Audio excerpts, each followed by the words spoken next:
Oke,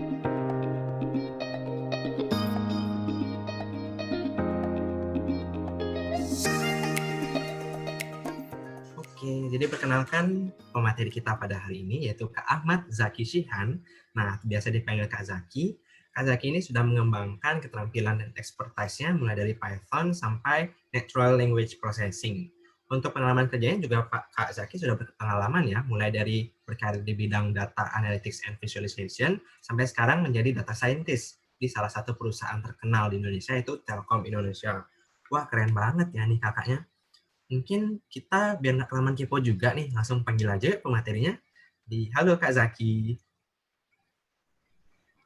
Halo Prana, halo teman-teman semua. Halo Kak, gimana nih kabarnya Kak? Alhamdulillah sehat. Oh iya, Alhamdulillah. Jadi gimana nih Kak, udah sibuk nih apa kerjanya udah langsung ke kantor apa masih WFH nih Kak? Masih WFH. Jadi mungkin sambil sharing dikit nih. Ya memang nanti teman-teman juga pasti merasakan ya pengalaman di berkarir di dunia IT gitu kan.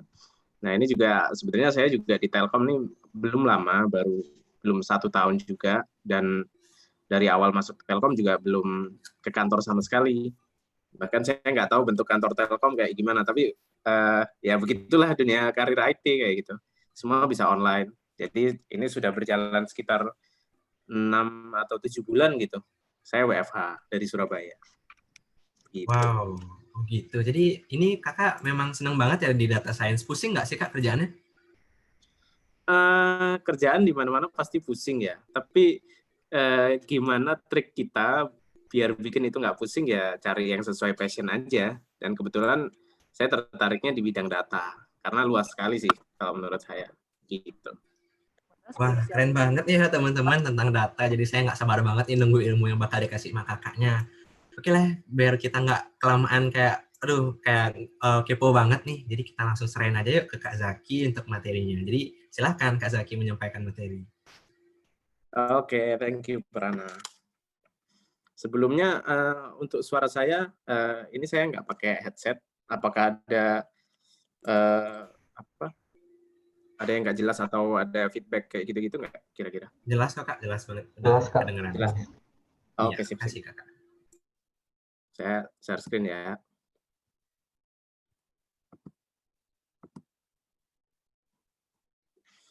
Oke. Sekarang 10.40. Oke. Ini kira-kira sampai jam berapa nih?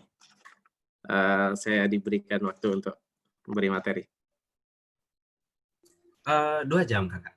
Nanti 2 kita jam ya? akan ingatkan untuk misalnya lagi 20 menit terakhir akan kita ingatkan. Jadi Kakak bisa leluasa nyampein materi dari sekarang. Oke, sip. Sip. Thank you, Brana. Oke. Assalamualaikum warahmatullahi wabarakatuh. Sekarang Teman-teman semua, selamat pagi. Semoga mungkin sebelum kita mulai webinar kali ini gitu ya, atau sharing session, karena nanti saya lebih suka formatnya diskusi. Nanti silakan teman-teman yang aktif untuk menanyakan apapun itu yang terkait di dunia data science seperti itu. Dan semoga ilmu yang saya berikan ini yang mungkin masih sangat mendasar, semoga bermanfaat dan mungkin bikin teman-teman yang nggak tahu tentang data science jadi lebih tertarik untuk menyelami dunia perdataan yang kalau kata Prana lagi booming kayak gitu kan. Nah, oke. Nah, oke.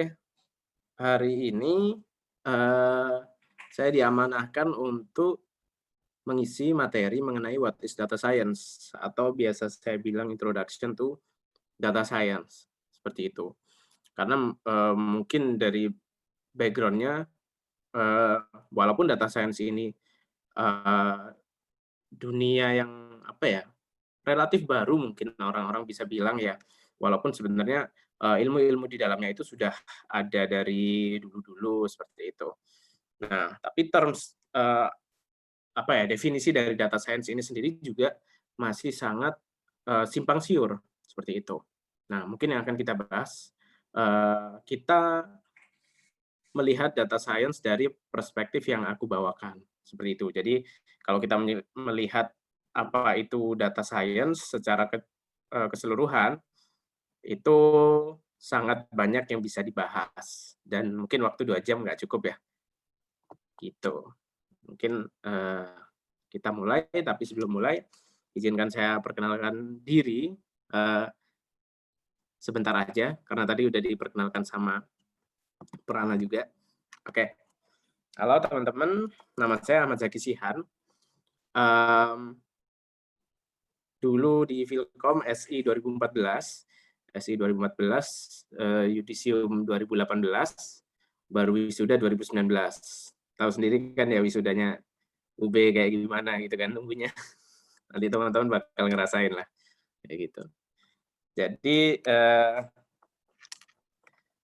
kalau mau boleh sharing sebentar, mungkin pengalaman setelah lulus, mungkin teman-teman ada yang tertarik gitu nanti. Dulu sebenarnya saya ketika di SI itu saya nggak fokus di bidang data, malah dulu saya nggak tahu banget masalah data, terutama kayak data warehouse kayak gitu. Dulu nilai nilai saya C+ tuh, saya ingat banget tuh, masalah data warehouse kayak gitu kan. Tapi saya mulai menyelami di bidang data ini setelah lulus, mmm, pas nunggu wisuda. Pas nunggu wisuda, kalau teman-teman pernah dengar itu ada yang namanya program Kominfo, namanya Digital Talent. Alhamdulillah sampai sekarang masih berjalan tiap tahun gitu kan, dan semakin baik. Dulu saya ikut Digital Talent, keminatan Big Data di tahun pertama, Digital Talent baru keluar tuh. Nah itu saya baru tahu, eee, hal-hal terkait data science dan apa komponen-komponen di dalamnya, kira-kira kayak gitu. Nah di situ saya baru mulai, mendalami, seperti itu sih. Dan alhamdulillah,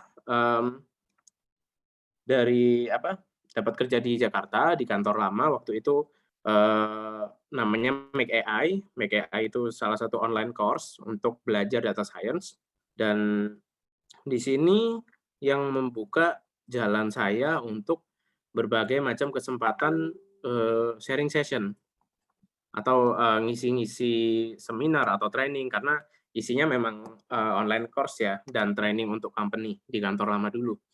Dan saya diamanahkan juga untuk jadi AI Lab instrukturnya salah satu kampus di, eee, Tangerang ya, di Tangerang, UMN, Universitas Multimedia Nusantara. Dia punya AI Lab-nya sendiri dan, itu risetnya keren-keren sih. Nah mungkin nanti, teman-teman juga bisa sharing nih riset-riset di, Filkom udah kayak gimana, terutama yang terkait data science. Karena waktu zaman saya dulu belum belum booming ya untuk data science. Paling booming, BI lah, business intelligence kalau dulu, seperti itu. Nah ini pengalaman asik banget, terus juga, berpengalaman kemarin kesempatan untuk ngajar di Unilever juga, kerjasama dengan Binus Center, seperti itu. Lalu ini, ini yang baru selesai kemarin banget nih, National Data Science Competition-nya Shopee. Nah, mungkin teman-teman kali aja ada yang ikut nih kemarin, eee, untuk mahasiswa tuh level beginner.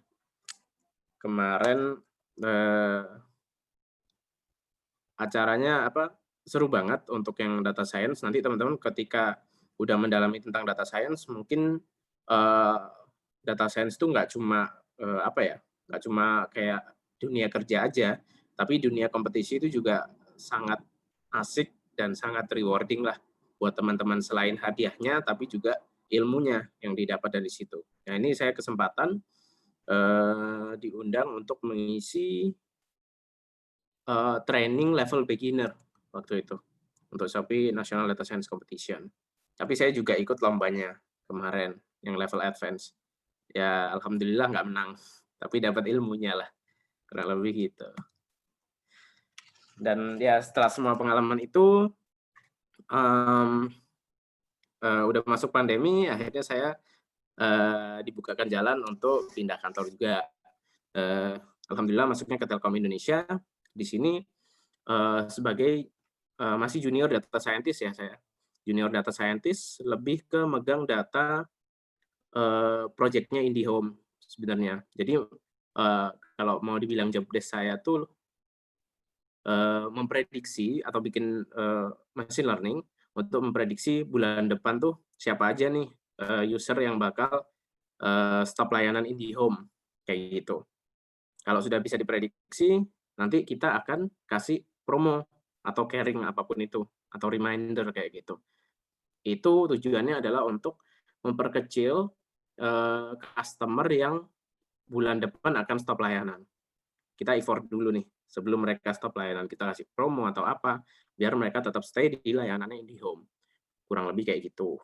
Dan banyak use case lain kalau di Telkom Indonesia. Mungkin teman-teman ada yang tertarik, untuk kerja di Telkom juga, nanti asik selain selain saya ngerjain project IndiHome, juga ngerjain projeknya Kementerian BUMN untuk dashboard pemulihan ekonomi nasional, itu juga asik sih. Macam-macam lah kalau di Telkom, bisa kerja paralel, gitu.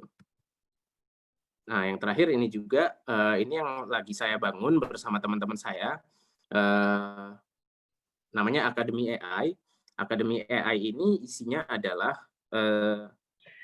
apa ya, sebenarnya, jasa untuk teman-teman akademisi, entah dari S1 sampai S3, berbagai jenjang pendidikan, yang dia sedang riset untuk, bidang data science. Jadi teman-teman misal, skripsi nih, skripsi terus kebanyakan, teman-teman yang kontak ke Akademi AI adalah teman-teman, mungkin kayak informatika atau pokoknya dari jurusan IT, tapi dia belum tahu tentang data science, tapi risetnya mengarah ke sana. Seperti itu sih. Jadi kita bantu untuk, menyelesaikan risetnya. Tapi bantu nggak cuma kayak, ngerjain risetnya terus kelar kayak joki skripsi ya. Tapi kita juga menghadirkan atau mengusahakan untuk, eee, sedikit memberi mini, sharing session lah, kayak gitu. Jadi teman-teman ini, eee, nggak cuma ngerjain riset atau skripsinya kayak gitu, tapi mereka harus paham apa yang mereka kerjakan dan possibility ke depannya seperti apa.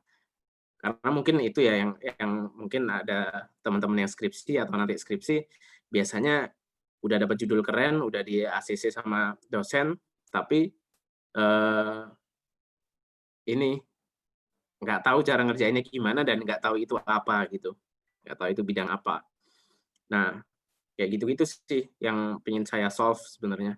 Gimana teman-teman yang riset ini benar-benar tahu secara mendalam, apa yang mereka kerjakan dan apa yang, eee, apa ya, apa yang mereka dalami di bidang apa, seperti itu. Dan ini, macam-macam sih isinya. Kalau teman-teman, tertarik bisa kontak aja. Oke, mungkin itu, sedikit profil saya biar teman-teman lebih kenal dan semoga saya juga, lebih mengenal teman-teman nanti di sesi Q&A gitu. Nah, saya minum dulu. Oke, kita mulai. Introduction to what is data science. Gitu. Oke, saya paling suka membuka, mungkin teman-teman yang, kemarin, eee, ikut ke acara Pijar kalau nggak salah, P2S yang mengadakan, mungkin udah familiar dengan materi ini, kayak gitu. Karena kebetulan di sini di es krim ini temanya juga mirip, nah saya bawa ini juga, karena ini, menurut saya sangat penting sih untuk teman-teman yang mau mengetahui, data science itu apa, skopnya ya. Nah, dan saya paling suka, menjelaskan dengan gambar ini. Jadi ini diagram Venn ya, teman-teman mungkin udah familiar, tentang data science gitu. Jadi data science itu kita bisa lihat dari komponen-komponen penyusunnya itu ada apa aja. Secara umum, data science itu terbentuk dari eee, 3 apa ya, kategori ilmu lah atau komponen, seperti itu. Kalau kita lihat di sini ada coding, ada stats atau statistik ya, statistik dan matematika. Lalu ada yang namanya domain knowledge, kayak gitu. Nah, apa hubungan ketiga, disiplin ilmu ini Nah, ketika kita bicara dengan data science, itu sebenarnya gimana kita memanfaatkan data agar dapat menghasilkan impact atau menghasilkan produk yang bisa berimpact. Impact-nya kemana? Ya bisa kalau teman-teman kerja di industri bisa berimpact ke bisnis teman-teman masing-masing, atau ketika teman-teman riset di data science, impact-nya adalah ya bisa membuat algoritma baru atau membuat gebrakan baru di dunia data seperti itu, atau menyelesaikan case-case misal di skripsi ya case tadi yang teman-teman ambil seperti itu impact-nya. Nah, kenapa kita butuh tiga ini, coding, statistik, dan domain knowledge. Oh ya, domain knowledge mungkin kalau teman-teman nggak familiar, domain knowledge adalah ilmu lebih ke case yang teman-teman ambil sih. Contoh kalau saya di Telkom, domain knowledge yang harus saya kuasai adalah telekomunikasi, pasti ya. Atau tentang ilmu tentang internet provider, kalau saya case-nya IndiHome. Nah, itu domain knowledge. Kalau teman-teman mungkin ambil riset di ranah kesehatan, misal untuk bikin machine learning untuk memprediksi sinyal abnormal pada EKG alat rekam jantung misal ya. Nah, itu teman-teman domain knowledge-nya harus paham mengenai kesehatan, terutama tentang jantung itu tadi ya, tentang sinyal EKG. Nah, itu domain knowledge. Nah, kenapa kita butuh tiga ini? Oke, yang pertama data science itu kita harus punya problem. Kita harus punya problem pasti sesuai sama domain knowledge, dan problem itu bisa kita selesaikan dengan ilmu-ilmu data science, di mana ilmu data science itu sebenarnya adalah statistik dasarnya ya, statistik dan matematik. Semua ilmu fundamentalnya ada di situ. Sebagian besar lah, mostly kayak gitu. Nah, tapi kan kita nggak bisa solve dengan hanya pakai nilai ilmu-ilmu statistik aja.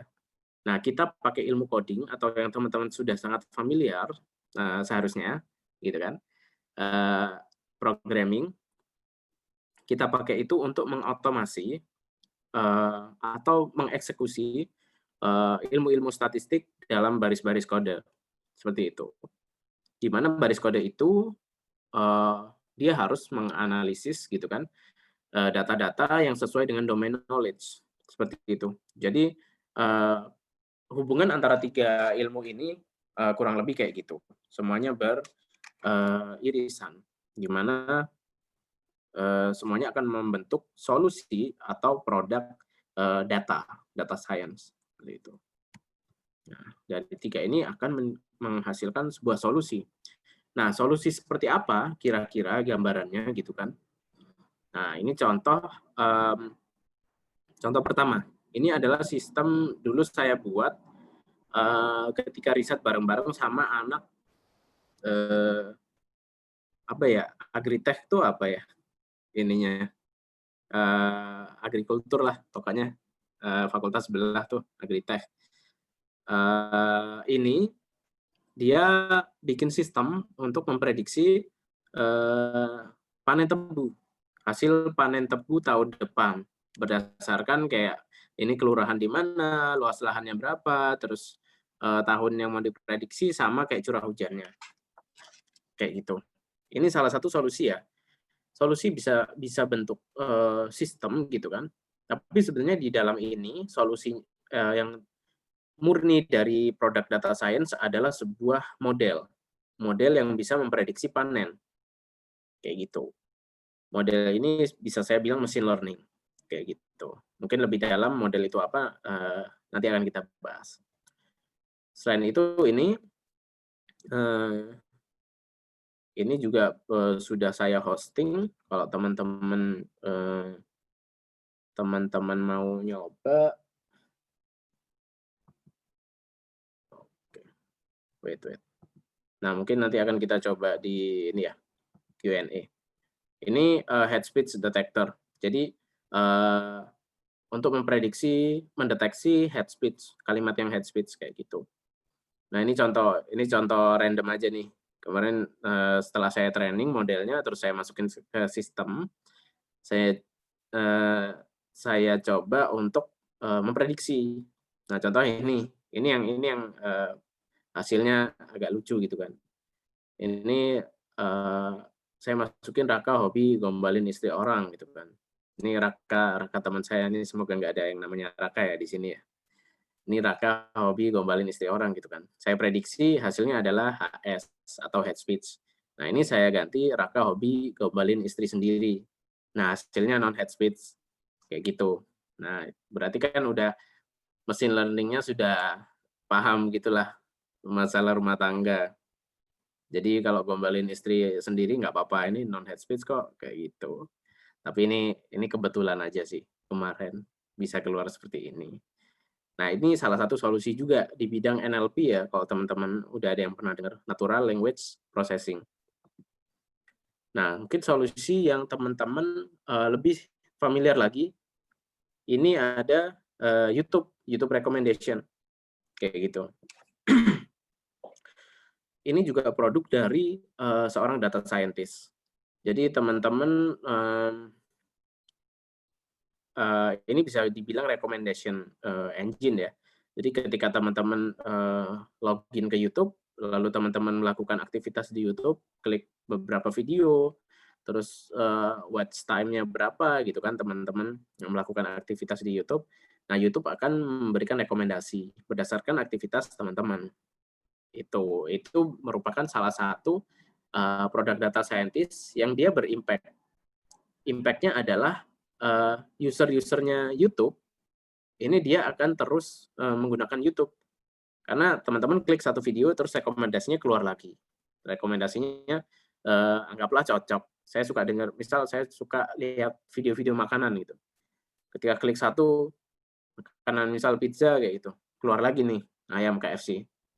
Wah, enak nih, diklik lagi. Nanti keluar lagi nih, misal ayam McD kayak gitu. Nah, itu akan terus membuat user semakin terikat dengan aplikasinya atau webnya. Itu salah satu impact dari recommendation engine. Sama seperti Spotify juga, kayak gitu. Sama kayak Tokopedia, Shopee, kalau teman-teman Shopee misal klik suatu produk, nanti ada produk lainnya, kayak gitu. Nah, itu semua produk dari project-project data science atau solusinya, kayak gitu. Nah, keren kan gitu. Terus cara bikinnya gimana? Gitu. Yang jelas kita butuh data. Butuh data, contoh dalam case YouTube, YouTube harus punya data historis dari user-usernya, agar dia bisa memberi rekomendasi yang sesuai. Seperti itu contohnya, kebutuhan data kita. Kita juga butuh skills. Skills-nya apa? Dari yang tiga ilmu yang saya sebutkan tadi. Teman-teman harus bisa programming, teman-teman harus bisa statistik dan matematik, nggak harus bisa jago-jago banget ya, tapi teman-teman harus paham statistik itu gunanya apa di data science, dan bagaimana statistik bisa membantu. Kalau programming teman-teman pasti gampang banget nih pahamnya gitu kan. Terus yang ketiga, domain knowledge. Ini yang teman-teman sering miss ketika teman-teman nanti baru lulus, apalagi mau masuk ke dunia data ya. Domain knowledge itu sangat penting. Jadi teman-teman ketika misal mau apply sebagai data scientist di Gojek kayak gitu, ya teman-teman kalau nggak tahu domain knowledge-nya Gojek biasanya hari-hari main data apa aja, terus permasalahan yang dihadapi Gojek sehari-hari apa aja ya, teman-teman nggak bakal apa ya, kemungkinan teman-teman untuk masuk Gojek ya sedikit kayak gitu. Ini yang biasa seorang data scientist awal-awal belajar itu lupa untuk pelajari. Teman-teman harus passion untuk meneliti domain knowledge-nya.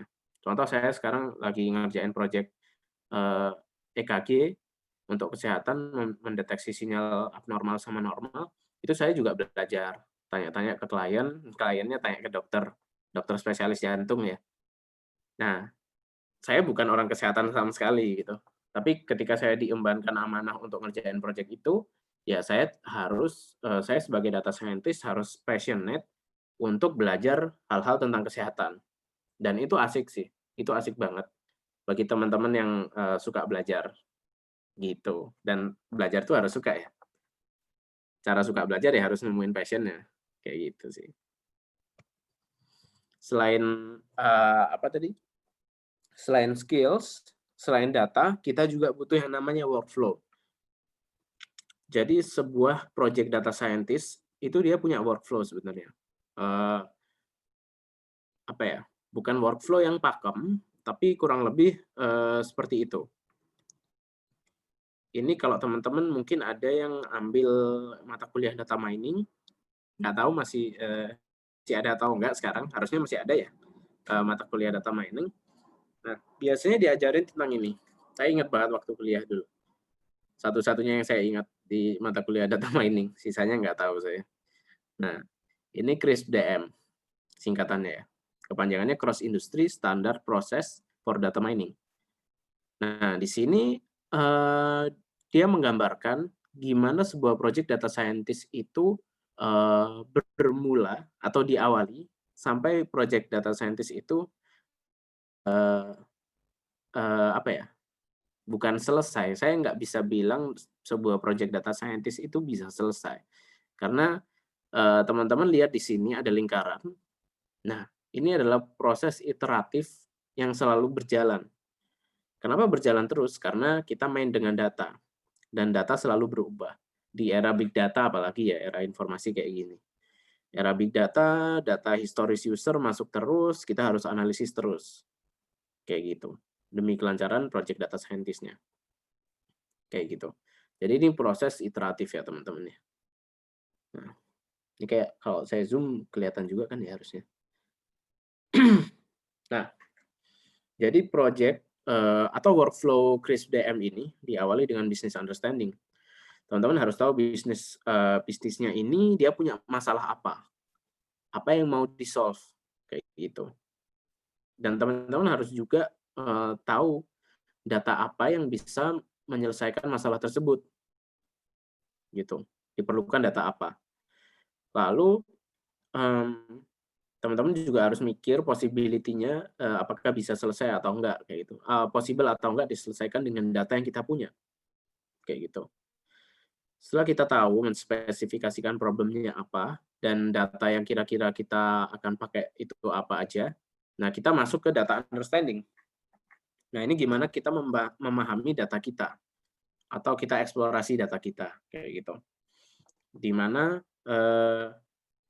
nanti akan masuk ke data preparation, kita siapkan, biasanya teman-teman melakukan data cleaning, karena data di dunia nyata nggak seindah di perkuliahan, kayak gitu. Jadi teman-teman harus tahu metode-metodenya apa, lalu masuk ke modeling. Nah, ini kita bicara ketika project-nya adalah project machine learning ya, atau anggaplah recommendation engine, kayak YouTube tadi. Gimana cara memberi recommendation, atau gimana cara memprediksi sesuatu, kayak gitu. Nah, kita masuk ke modeling, di mana model ini harus dievaluasi. Karena model nggak cuma dituntut bisa memprediksi, tapi bisa memprediksi dengan performa yang baik, kayak gitu. Nah, makanya itu ada evaluasi di sini. Di mana nanti setelah evaluasi, ketika dirasa udah bagus performnya, teman-teman bisa deploy. Deploy-nya kemana? Deploy ke sistem teman masing-masing. Mau pakai aplikasi, mau pakai web base, mau desktop. Nah, itu nanti ada cara sendiri-sendiri untuk deployment-nya. Nah, tapi deployment ini biasanya ada sendiri, biasa machine learning engineer yang ngerjain, data scientist biasanya fokus ke ranah modeling. Tapi di dunia industri sekarang, data scientist itu lebih dicari yang full stack. Jadi dia bisa mengerjakan hal-hal yang dikerjain data engineer atau terkait dengan database gitu kan. ETL kalau teman-teman familiar, extract, transform, load, gimana kita ekstrak dari database kita, terus kita transform, kita ubah datanya seperti yang struktur yang mau kita butuhkan, lalu kita load, kayak gitu kan. Sampai ke bikin model, yaitu pekerjaan data scientist sendiri, gitu kan. Data cleaning juga, terus deploy ke sistem. Nah, biasa orang-orang cari data scientist yang full stack, kayak gitu. Kalau di Indonesia ya terutama, kayak gitu sih. Nah, di sini kita akan bahas satu-satu, mungkin nggak terlalu dalam. karena kita masih menyentuh ini ya, ranah permukaannya aja, biar teman-teman tahu, data scientist itu seperti apa dan pengalamannya dalam melakukan suatu project itu apa-apa aja yang harus dilakukan. Nah, itu perspektif yang akan saya bawa di webinar kali ini. Mungkin teman-teman kalau pernah cari-cari webinar tentang apa itu data science, mungkin sering diceritain tentang, oh data science tuh gini gini gini gini, terus data science itu eh, apa ya? Dia tuh pekerjaannya A B C D, terus bisa apa ngelamar di kebanyakan misal ngomong terkait karir kayak gitu. Nah, mungkin saya sekarang akan fokus terkait workflow-nya. Ketika teman-teman sudah berminat menjadi data scientist dan sudah menjadi data scientist, itu apa aja sih yang harus teman-teman lakukan di dalam project? Kurang lebih kayak gitu. Nah, oke, let's start. Nah, yang pertama kita lakukan pasti data gathering ya, mendapatkan datanya. Karena kita data scientist tanpa data tuh nggak bisa ngapa-ngapain gitu. Iya, data harus dicari dulu. Dan apa ya? Dan data gathering ini dia sumbernya ada macam-macam. Bisa dari data storage. Misal teman-teman udah punya database-nya, punya akses ke database-nya ya, atau data storage yang lain kayak gitu. Nah, itu bisa diambil dari situ. Terus other sources ini teman-teman bisa ambil dari web, bisa juga dari dokumen-dokumen mentah kayak gitu. Jadi misal dari web, teman-teman mungkin ada yang pernah coba scraping web atau crawling web. Nah, itu sangat sering kita pakai di industri ya. Karena selain data internal, data eksternal itu, data eksternal perusahaan itu sangat penting untuk menunjang proyek kita. Nah, jadi ilmu web crawling itu juga sangat dibutuhkan untuk seorang data scientist ya, web crawling sama scraping.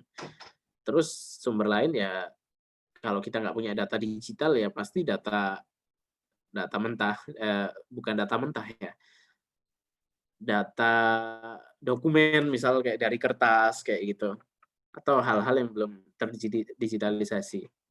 Nah, itu teman-teman harus mau juga untuk mendigitalisasi hal-hal yang seperti itu. Itu source-nya ya. Nah, dan data yang kita kumpulkan itu harus align dengan permasalahannya yang akan kita selesaikan kayak gitu. Jadi inilah pentingnya business understanding atau domain knowledge understanding ya. Agar teman-teman itu ketika mengumpulkan data itu bisa memastikan itu data yang relevan untuk menyelesaikan problem teman-teman. Terutama skripsi juga kayak gitu. Teman-teman harus tahu nih, skripsi mau bikin apa ya? Saya lagi ini juga lagi ngebimbing salah satu mahasiswa di Jakarta. Dia lagi bikin skripsi semacam apa ya? Klasterisasi lagunya JKT48 dibandingkan sama lagu komposer-komposer Indonesia kayak gitu. Nah, ya udah dia mungkin karena dia wota gitu ya. Dia wota, dia suka mau riset ke sana, ya udah dia judul aja kayak gitu. Tapi dia bingung, "Mas ini datanya apa ya?" Lah gimana kamu yang maksudnya dia yang punya riset, dia juga yang harus menguasai datanya. Harus punya mindset teman-teman ketika bikin judul, teman-teman sudah, setidaknya, riset dulu, gimana cara solve-nya, kalau itu berkaitan dengan data, data apa yang relevan, seperti itu. Lalu setelah kita punya datanya, data itu akan kita eksplorasi, kayak gitu. Di mana data eksplorasi itu kita akan menerapkan pendekatan-pendekatan statistik. Pendekatan statistik. Pendekatan statistik ini banyak ya. Mungkin yang paling simpel ukuran pemusatan data, kalau teman-teman tahu mean, median, modus gitu kan, ya itu udah termasuk pendekatan statistik. Saya juga ketika mencari mengeksplorasi data juga menerapkan function-function itu di Python. kayak gitu. Misal mencari, saya punya data penjualan rumah, di situ ada kolom harga. Nah, itu saya mau cari tuh, rata-rata harganya di daerah ini berapa, kayak gitu. Itu salah satu data eksplorasi. Atau biasa dibilang exploratory data analysis. Kalau teman-teman search itu di Google, itu ada best practice-nya atau tahapan-tahapannya baiknya seperti apa. Seperti itu. Di mana kita eksplorasi data menggunakan pendekatan statistik, itu tujuannya adalah mencari insight. Mencari insight dari data. Dari data yang kita punya ini, dia ada informasi tersembunyi apa yang kita nggak bisa lihat dalam format tabel gitu kan. Kita lihat tabel Excel misal, pasti kan nggak ketemu tuh. Kalau rata-rata harga rumah misal kalau dilihat doang, kan harus dikasih rumus rata-ratanya baru keluar. Nah, itu salah satu tujuannya. Terus juga melihat karakteristik dari data. Contoh, oh banyak null value-nya, banyak kolom-kolom atau sel-sel yang kosong. Itu karakteristik dari data. Atau eh, apa ya, skewness-nya, kecondongan datanya. Misal harga rumah dari 100, misal rumah 100 juta sampai 1 miliar. Di data kita kecondongannya gimana? Oh, misal condong ke ini, harga yang 1 miliar. Data-data yang 100 juta itu cuma sedikit, sedangkan yang rumah-rumah 1 miliar tuh banyak banget, yang mendekati 1 miliar. Nah, itu karakteristik dari data juga, kayak gitu. Jadi banyak banget yang dilakukan di eksplorasi data ini, dan sangat penting untuk melakukan eksplorasi data. Nah, setelah kita mengeksplorasi data kita udah tahu data kita seperti apa dan insight-insight-nya seperti apa, kita melakukan data preprocessing. Ngapain data preprocessing ini? Ada banyak, tapi bisa kita bilang juga data cleaning ya. Nggak cuma cleaning sebenarnya, tapi paling simpel untuk teman-teman pahami sekarang adalah cleaning. Di mana kita tahu, misal data itu pasti banyak kayak null value, terus outlier-nya, contoh kayak gaji karyawan gitu kan. Rata-rata gaji karyawannya misal 5 sampai 8 juta, tapi tiba-tiba ada gaji karyawan yang 100 juta atau gaji karyawan yang 100.000 kayak gitu kan. Nah, itu bisa kita bilang sebagai outlier atau data yang apa ya, terpental jauh sekali dengan rata-rata data yang ada gitu. Nah, itu bisa kita handling. Kita handling seperti apa ya, macam-macam nanti bisa kita hapus, bisa kita replace value-nya, kayak gitu kan. Sama kayak null value, kalau ada sel-sel yang kosong, bisa kita hapus, bisa kita isi dengan value yang default, kayak gitu. Nah, itu macam-macam nanti. Terus misal kayak imbalance data. Mungkin nggak akan saya jelasin nanti, teman-teman cari aja misal imbalance data seperti apa. Dan menyelesaikan ini itu banyak sekali metodenya. Tujuannya adalah kita punya data yang clean. Kenapa harus punya data yang clean? Itu dengan harapan mesin, algoritma machine learning itu bisa belajar dari data kita secara efektif karena datanya bersih, kayak gitu. Kalau data nggak bersih, itu nanti performa modelnya bisa agak kacau. Kayak gitu sih kira-kira. Nah, setelah kita melakukan itu semua, kita udah eksplorasi data, kita udah preprocessing, nah kita bisa masuk ke data modeling. Nah, data modeling ngapain? Ya membuat model yang fit nicely to the data. Jadi model yang dia bisa apa ya, memprediksi data dengan baik, kayak gitu. Nanti teman-teman mungkin ini nggak akan saya jelaskan untuk underfit, terus good, sama overfit. Teman-teman bisa search sendiri. Tapi intinya, teman-teman ketika bikin machine learning yang bisa memprediksi sesuatu, teman-teman akan menemukan masalah-masalah underfit dan overfit. Gitu aja. Underfit ini simpelnya machine learning-nya belum terlalu belajar. Jadi prediksinya contoh kayak gini ya. Yang pink ini hasil garis pink. Garis pink ini hasil prediksi dari machine learning. Sedangkan data aslinya yang titik-titik merah. Nah, kita lihat garisnya masih sangat simpel gitu kan. Ini tanda machine learning belum belajar, belum terlalu belajar. Sedangkan di sini dia udah mulai belajar. Garisnya walaupun kotak-kotak gini, dia sudah mengikuti pola umum dari data yang titik-titik merah ini. Kayak gitu. Nah, kalau kita training terus, kelebihan training ini juga nggak baik. Karena machine learning bisa apa ya, bisa melihat pola data secara detail. Nah, yang perlu ditekankan adalah kita butuh machine learning yang bisa memprediksi pola data secara umum, yaitu garis ini ya, yang titik-titik merah itu. Nah, sedangkan yang di luar-luar ini, yang di luar pola umum, ini yang sampai mencuat ke atas dan ke bawah, itu bisa kita bilang outlier. Dan outlier itu bisa human error, bisa program error kayak gitu kan, atau bisa actual data. Tapi intinya outlier itu tidak baik untuk machine learning. Nah, kira-kira kayak gitu. Kalau penasaran kenapa tidak baik, mungkin bisa ditanyain di Q&A. Atau teman-teman bisa googling. Kayak gitu. Karena kalau kita bahas ke ini, mungkin waktunya kurang banyak. Kayak gitu.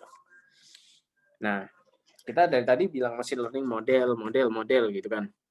Model itu apa sih maksudnya? Model itu ada banyak. Intinya, model itu suatu representasi dari formula matematika, di mana kalau di programming itu kita bungkus dalam bentuk objek ya. Objek ini dia punya function untuk memprediksi.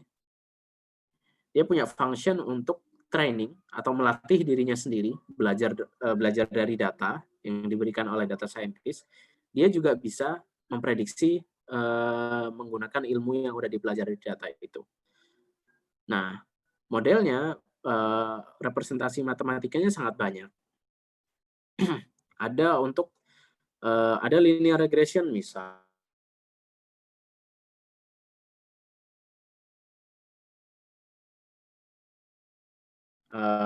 dan yang lain-lain. Nah, ini representasi matematika yang macam-macam. Ada juga supervised dan unsupervised learning.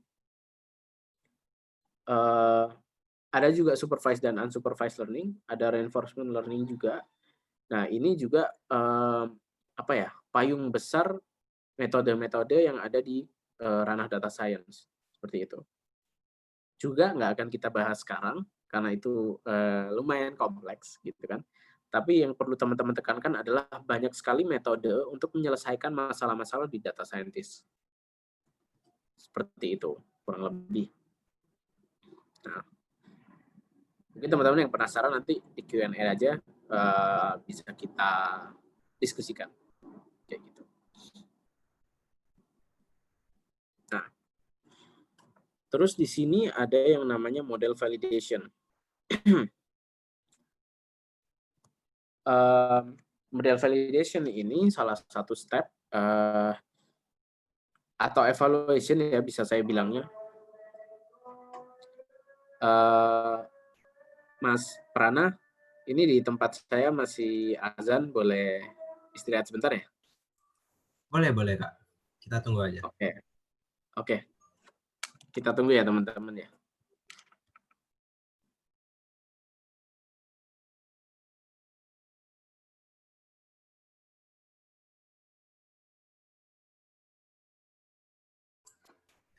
Oh ya teman-teman nih, kan udah ada pemaparan materinya. Jadi kalau misalnya teman-teman masih ada yang dibingungin, itu bisa langsung ditanya aja ya lewat Slido yang linknya udah ada di kolom chat. Tetap fokus ya teman-teman. Mungkin kita istirahat dulu karena ada azan.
Oke, teman-teman, azannya udah selesai. Rana, boleh saya lanjutkan ya? Boleh, boleh Kak, dilanjutin aja. Makasih. Oke, sip. Thank you, Rana. Oke, tadi sampai model validation ya. Model validation atau biasa dibilang evaluation juga. Di sini ketika kita sudah uh, uh, melakukan training atau sedang melakukan training data model gitu kan, untuk case macam-macam lah untuk bisa memprediksi apapun itu gitu kan. Nah, kita harus menyiapkan dua dataset, dua apa ya, dua bagian dataset gitu ya. Nah, data yang kita punya itu harus kita bagi menjadi train data dan test data. Untuk apa? Train data itu kita gunakan untuk melatih machine learning-nya. Jadi kita anggaplah kita punya machine learning, kita kasih train data, anggapannya nih lihat datanya pelajarin kayak gitu. Nah, kita sisakan sedikit data yang oranye itu gitu kan. Biasanya 20-30% dari data gitu kan. Kita pisahkan itu untuk menguji performa dari machine learning kita setelah training. Kenapa harus kita pisahkan? Ya, agar machine learning ini ketika kita uji pakai tes data, dia ujian, kayak teman-teman ujian, itu menggunakan data yang belum dia lihat sebelumnya, kayak gitu. Kalau kita uji pakai train data kan sama aja dong. Itu ibarat teman-teman ujian, tapi teman-teman udah tahu soalnya, pasti performnya bagus. Nah, makanya kita pisah. Jadi kayak kita ujian eh, pakai soal yang baru, tapi pola-pola di soalnya itu ya mirip-mirip kayak gitu. Misal misal ketika teman-teman belajar, misal soalnya 1+1, ketika teman-teman ujian soalnya ya sama penjumlahan, tapi 2+2. Nah, eh, analoginya seperti itu, pemisahan train data dan tes data ini. Lebih jelasnya kayak gini sih, kalau saya bikin ilustrasi. Anggaplah si robot nih, itu sebuah model ya, model machine learning atau deep learning atau apapun itulah. Atau bisa, atau yang kalau teman-teman yang hype gitu, bilangnya AI kayak gitu kan. Ya bisa juga. Nah, kita kasih dia train data. Dia akan belajar. Dia akan mempelajari train data tersebut. Kayak gitu. Polanya seperti apa. Misal case-nya adalah um,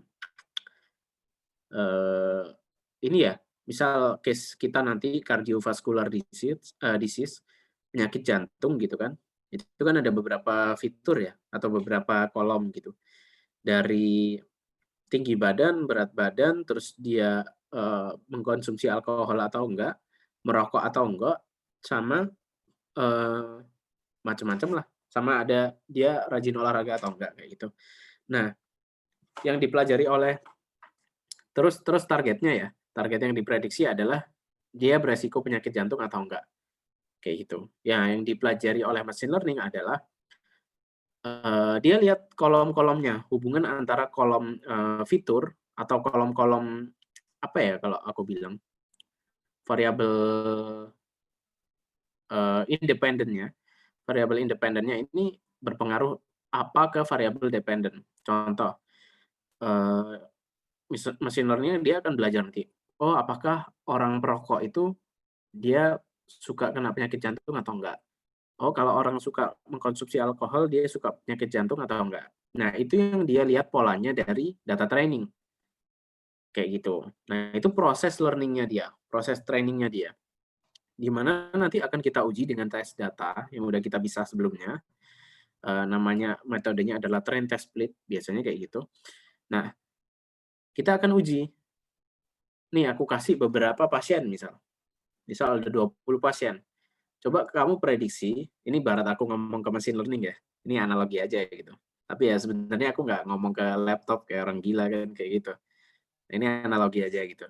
Nih, prediksiin ada 20 pasien, berapa yang resiko penyakit jantung, berapa yang enggak, kayak gitu.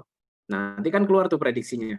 Misal 10 orang atau 15 orang diprediksi beresiko penyakit jantung. Nah, tapi ini kan cuma prediksi machine learning. Gimana cara kita mengevaluasinya? Bagus atau enggak? Ya kita bandingkan dengan data aslinya dari data testing tuh. Dari 20 orang ini, kayak kita bandingkan dengan kunci jawabannya lah. 20 orang ini dia sebenarnya di data aslinya yang berpenyakit jantung berapa sih? Misal yang diprediksi 15 yang berpenyakit jantung, ternyata di data asli yang berpenyakit jantung 10 doang, kayak gitu. Berarti kan salah 5, misal ya. Ya berarti errornya di situ adalah 5. Yang benar 15 berarti kan. Yang benar prediksinya 15, berarti akurasinya ya 15/20 kali 100. Kayak gitu. Berarti sekitar 3/4-nya, 3/4 itu berapa berarti? 70, akurasinya berarti 75%. Dari 20 soal salah 5. Kayak gitu. Itu gunanya tes data, agar kita tahu akurasi modelnya berapa. Kayak gitu. Atau model kita error berapa, salah berapa. Kira-kira kayak gitu sih. Ini untuk flow training machine learning-nya ya. Tapi teman-teman nanti ini saya simplified banget untuk flow dari training ini, atau materi-materi yang sudah saya bahas tadi, contoh kayak data cleaning, data preprocessing, data exploration, itu saya simplified. Tapi teman-teman ketika terjun di dunia data, nanti itu akan sangat banyak sekali metodenya, di mana teman-teman harus riset metode-metode apa yang apa ya, yang sesuai dengan case yang teman-teman handle, kayak gitu. Jadi yang ada di sini itu sangat fundamental, atau yang kita lakukan nanti ya ketika hands on, itu sangat fundamental. Nah, tapi in real case-nya, itu nanti akan sangat banyak metodenya.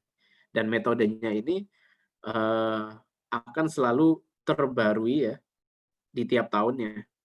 Karena riset di data ini lagi booming-boomingnya, lagi hype-hype-nya, karena data science sangat berhubungan dengan AI gitu kan, di mana AI sekarang lagi booming-boomingnya di dunia riset.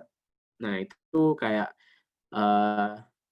saya belajar dunia data science itu dari tahun 2018 berarti, 2018 akhir sampai tahun 2020 akhir ini, sekitar 2 tahun berarti ya. Itu yang saya pelajari di awal-awal saya belajar data science itu udah kehitungannya udah ketinggalan zaman. Algoritma-algoritmanya atau metodenya. Sudah sangat mutakhir lah metodenya sekarang. Dan secepat itulah pergerakan riset di dunia data science. Kenapa riset di dunia data science sangat cepat bergeraknya? Karena skala data semakin, bukan skala data aja sih, skala data benar semakin besar. Terus jenis-jenis data juga semakin macam-macam. Dan semuanya terdigitalisasi, makanya kita seorang data scientist itu kayak udah banyak nih data bertebaran di mana-mana, tinggal kita nemuin metode-metodenya untuk mengolahnya seperti apa, dan kita manfaatkan seperti apa, kayak gitu. Itu asiknya sih, teman-teman nanti ketika menyelesaikan suatu case, nanti teman-teman akan banyak belajar, banyak nyontek-nyontek kerjaan orang lain. Itu tips juga sih nyontek kerjaan orang lain tuh. Tapi nyontek dengan catatan ini ya dipelajari juga, dipahami juga best practice-nya seperti apa. Jadi bukan nyontek sih. Oke. Nah, itu tadi model validation. Gimana cara kita menentukan performa model. Kayak gitu. Tapi performa model itu nggak semata-mata kita sekali training itu langsung bagus performa modelnya. Bisa aja masih buruk gitu kan prediksinya. Misal akurasinya 0,3 gitu. Prediksi yang benar kecil banget. Nah, gimana cara meningkatkan akurasinya atau performa model? Nah, itu kita ada yang namanya model optimization. Sebuah fase di mana kita optimize performa model kita. Kayak gitu.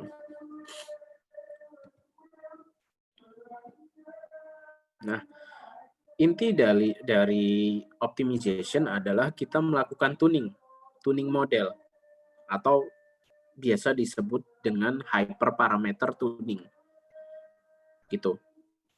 Maksudnya apa? Maksudnya, sebuah model machine learning itu punya sesuatu yang punya parameter yang bisa kita ubah-ubah, sehingga mengubah performa atau proses belajar dari machine learning, kayak gitu. Ini paling enak sebenarnya sambil praktek sih, nanti.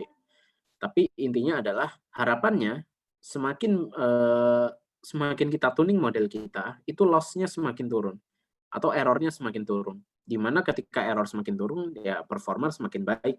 Seperti itu kan. Semakin sedikit error, semakin baik performa.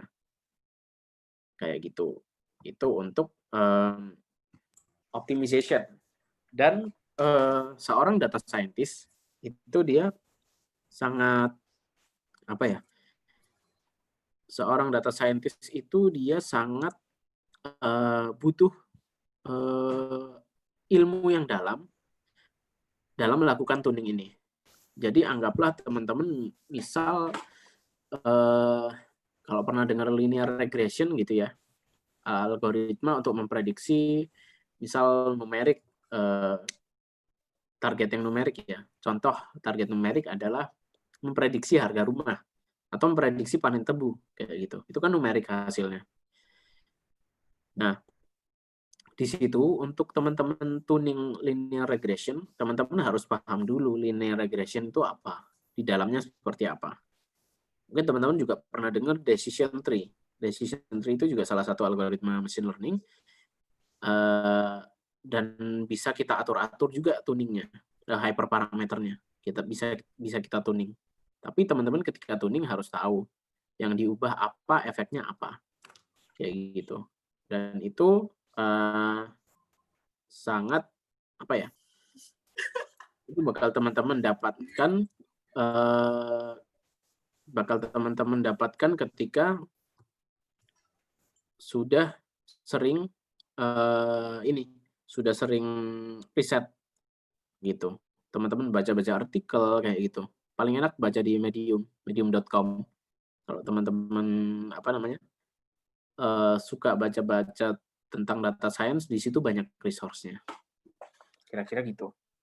Intinya adalah setelah kita training machine learning, gimana caranya machine learning itu performanya akan baik. Gitu sih. Nah, terus anggaplah kita udah men-training machine learning kita, dan menurut kita performanya udah baik dalam memprediksi problem yang kita punya gitu kan. Nah, itu saatnya kita deploy ke sistem, kayak gitu. Biasa kalau kalau kita baru bikin machine learning-nya, kita kan ngoding-ngoding aja. Contoh kayak pakai Google Colab atau Jupyter Notebook. Itu ngodingnya di situ sampai performanya bagus, terus modelnya diekspor, terus kita deploy. Deploy ya ke sistem, kayak gitu. Nah, ini juga macam-macam ya cara deploy-nya dan apa ya aku sebutnya, kayak model deployment-nya lah. Metodenya macam-macam, tergantung ya case yang teman-teman atau sistem yang mau teman-teman ini taruh machine learning-nya itu untuk memprediksi. Kayak gitu sih.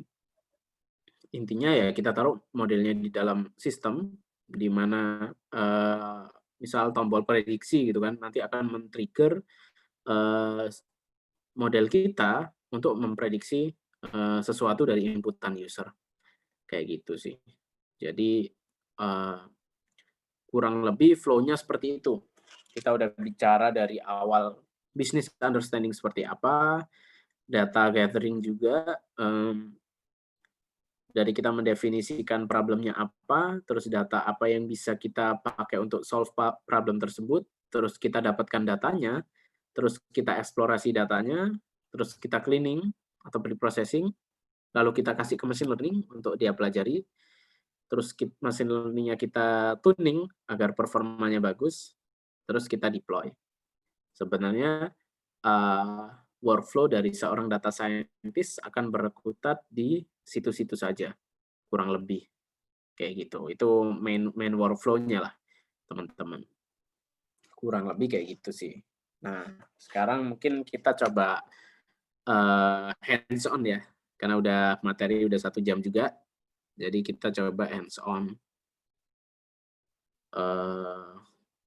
Kita move ke Google Colab.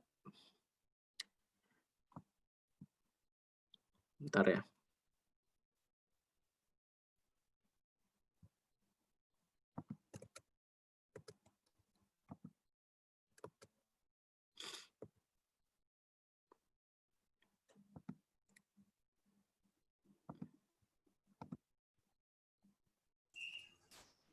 Oke. Ini juga di chat sudah diberitahu oleh teman-teman panitia, linknya sudah dicantumkan juga, terus teman-teman bisa download untuk Google Colab-nya atau file yang ekstensinya .ipynb itu, atau foldernya aja download juga nggak masalah gitu kan. Terus teman-teman di sana nanti bisa upload ke drive-nya masing-masing. Jadi cobanya di drive-nya masing-masing, kayak gitu. Nah, teman-teman bisa masuk ke apa ya tadi, bit.ly es krim -ds gitu kan. Teman-teman akan masuk ke drive ini.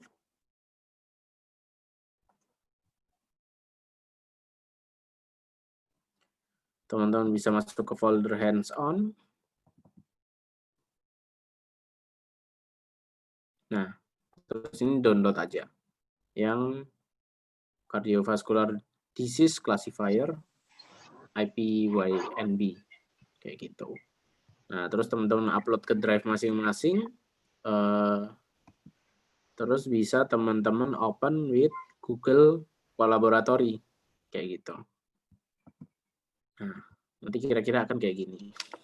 Jadi sedikit ini ya, mungkin teman-teman ada yang belum pernah pakai Google Colab. Nah, Google Colab itu salah satu apa ya, tempat untuk ngoding lah atau melakukan data analisis gitu kan.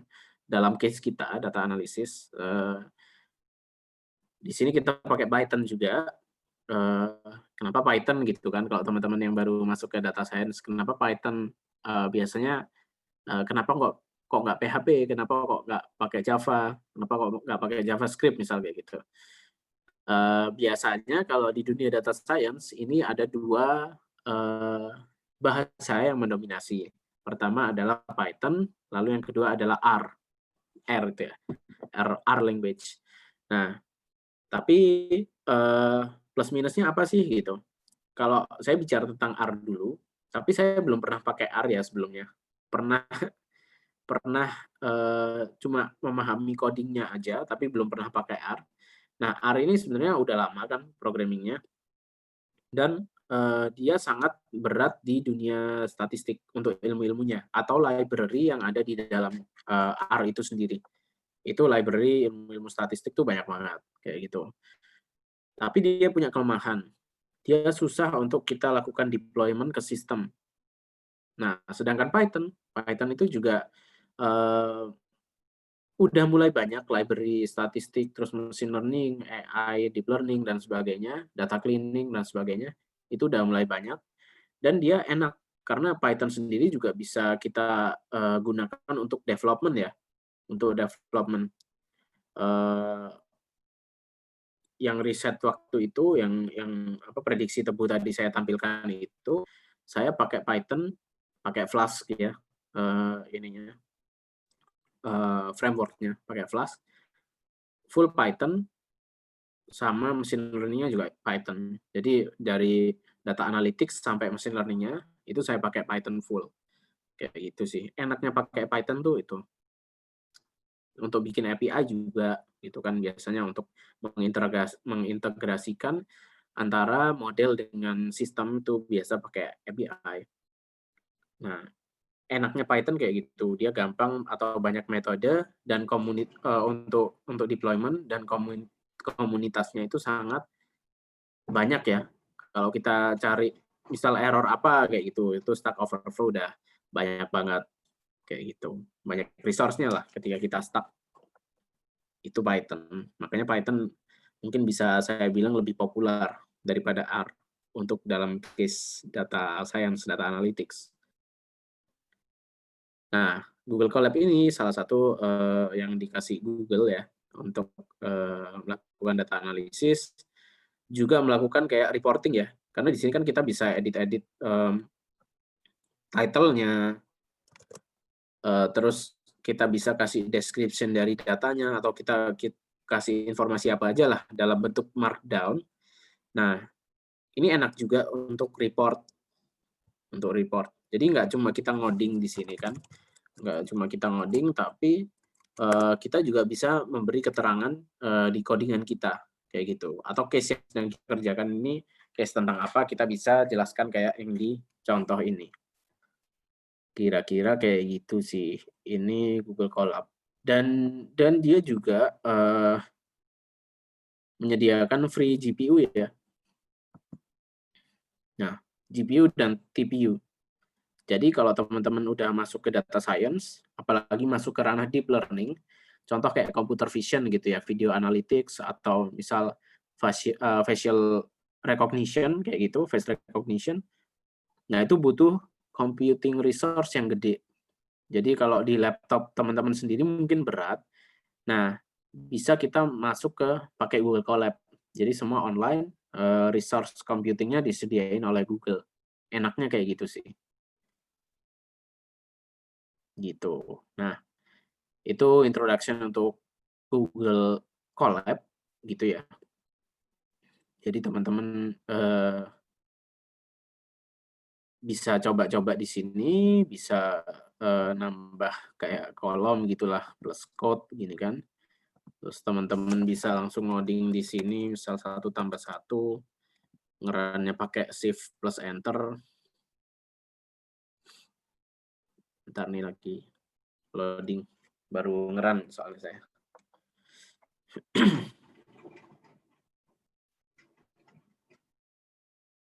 Teman-teman sambil coba-coba ya, mungkin ada yang belum familiar, silakan dicoba-coba.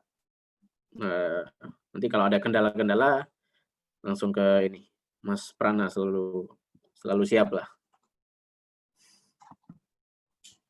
Oke. Nah, oke mungkin sudah nanti kalau ada kendala ke Mas Prana ya teman-teman ya. Mungkin saya akan mulai ke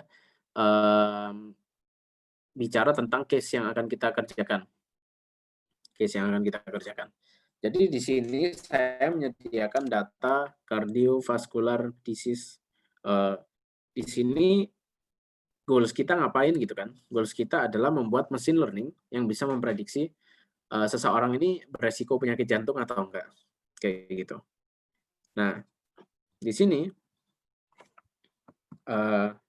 datanya ada banyak nih. Ada 3 tipe input feature. Ketika teman-teman ketemu istilah feature di sini, itu kolom ya sebenarnya, kolom. Nah, di sini ada 3 tipe, ada objective, examination, sama subjective. Kalau ini adalah kategori dari kolomnya aja sih sebenarnya. Contoh kayak objektif ini factual information. Nah, kita bisa lihat umur ini kan objektif kan. Kita ngisi ya sesuai apa yang ada, keadaan yang ada gitu. Kita umurnya berapa.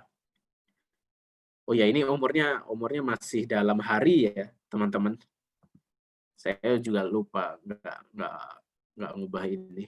Tapi ya teman-teman bisa hitung umur masing-masing lah ya, pakai hari gitu. Berapa hari umurnya gitu.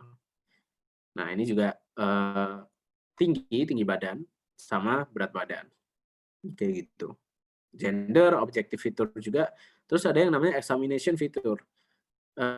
Ini adalah tekanan darah ya, sistol, diastol, terus kolesterol. Ini juga examination, di mana ini seharusnya didapatkan melalui examination.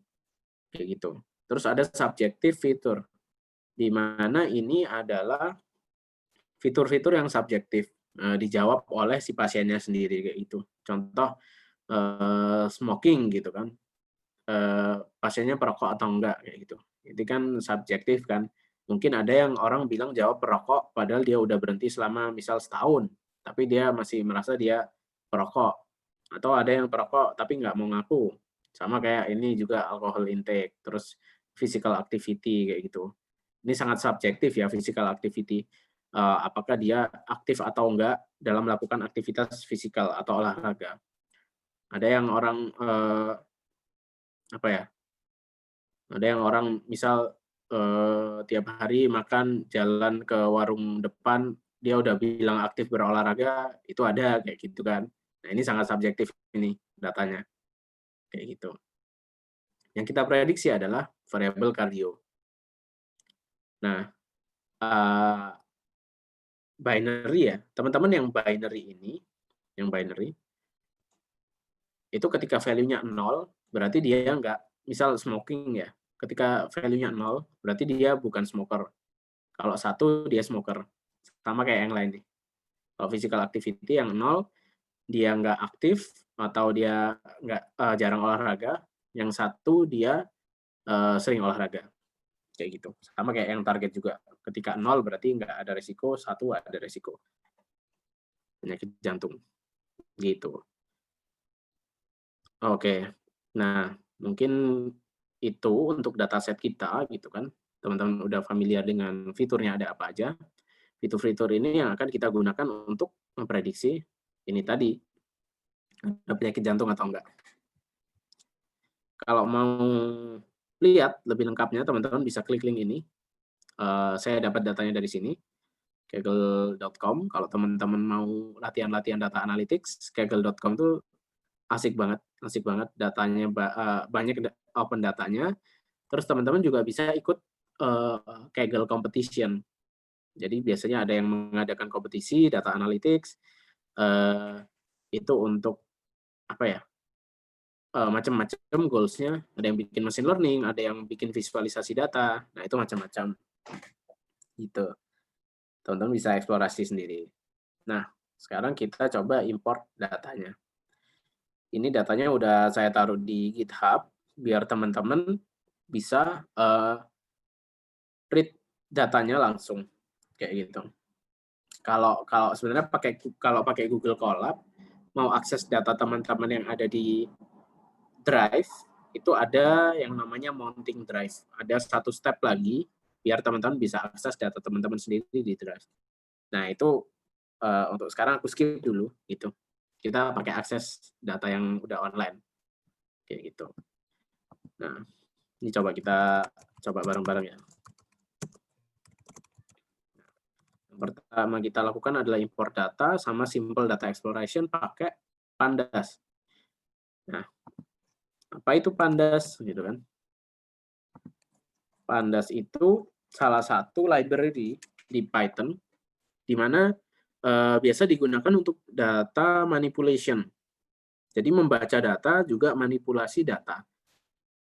Mainly buat itu. Tapi sebenarnya data Pandas ini powerful juga, bisa untuk data cleaning, bisa juga untuk visualisasi data. Visualisasi data yang simple ya, kayak gitu. Jadi banyak fungsinya si Pandas ini, tapi biasa saya pakai untuk manipulasi data sama intinya baca data, sehingga bisa tampil di notebook. Kira-kira kayak gitu. Udah kita import. Nah, ini kalau library Pandas ini kita nggak usah install, karena di Google Colab dia udah tersedia ya. Jadi tinggal pakai. Nah, terus kita bikin variabel, namanya adalah df. Terserah ya, nama variabelnya terserah teman-teman.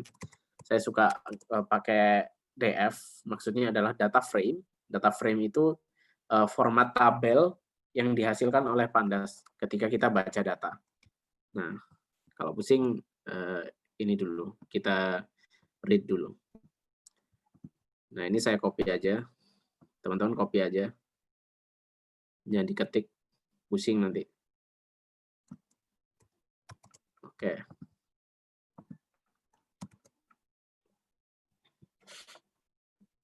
Oke, nah di sini kita menggunakan, kita panggil Pandas tadi, ya kan? Ini bisa di-hover ternyata ya.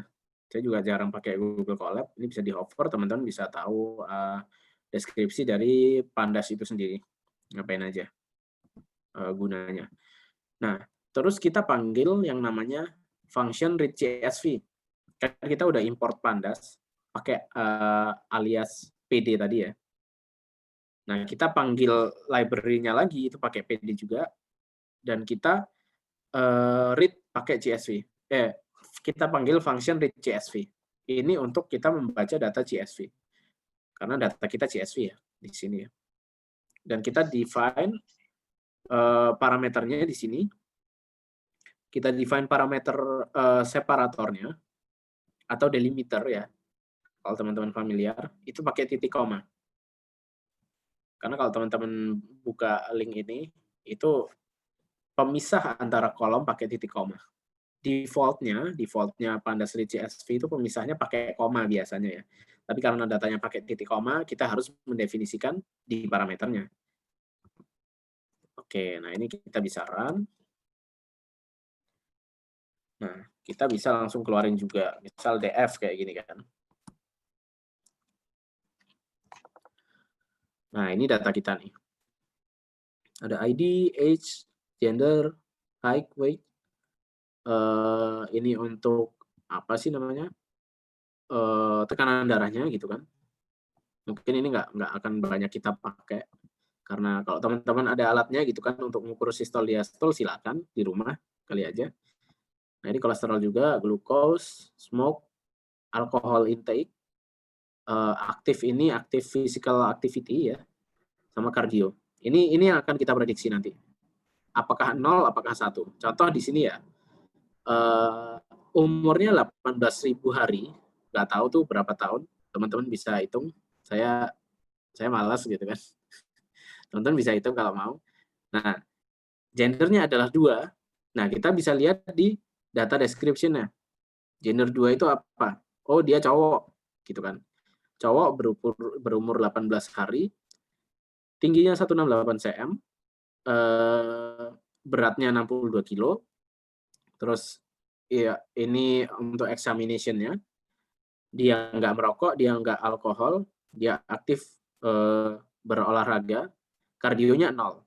Maksudnya adalah dia tidak beresiko punya cardiovascular disease, kayak gitu. Nah, mungkin di sini juga ini female ya, tingginya 156, beratnya 85 kilo, terus yang lain-lain, aktif berolahraga. Nah, ini juga dia diklasifikasikan sebagai punya resiko, kayak gitu. Nah, ini data ya, ini data. Kenapa kok dia diklasifikasikan resiko atau enggak?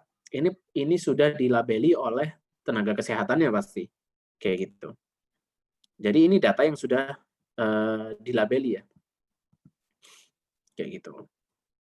Dan pelabelan data ini pasti yang berwenang itu orang-orang yang punya ilmu di domain knowledge-nya masing-masing. Contoh kalau ini kayak di dokter spesialis kardiovaskular kayak gitu kan, penyakit kardiovaskular misal kayak gitu, yang bisa melabeli ini kayak gitu. Nah, yang kita tahu labelnya ya udah kayak gini. Kita kasih aja ke machine learning, nanti dia melihat polanya. Contoh yang paling pengaruh mana sih? Apakah tinggi badan, apakah berat badan, apakah perokok atau bukan? Yang paling pengaruh untuk menentukan seseorang itu punya resiko penyakit jantung atau enggak.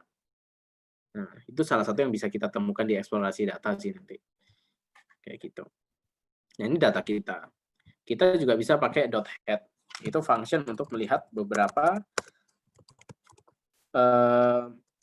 baris teratas dari data kita. Nah, kalau parameternya nggak kita isi, dia default-nya menampilkan 5 baris. Tapi teman-teman bisa isi. Contoh 10 gini ya. Nah, keluarnya 10 baris. 10 baris pertama. Kayak gitu. Nah, ini juga ada beberapa function Pandas yang bisa teman-teman coba ya. Bisa teman-teman coba. Teman-teman ketika mau panggil panggil function ini, teman-teman harus panggil variabelnya dulu ya, data frame yang kita punya. Nah, tail ini kebalikan dari head. Misal head beberapa baris teratas, ini beberapa baris terbawah. Nah, kayak gini. Ada juga info.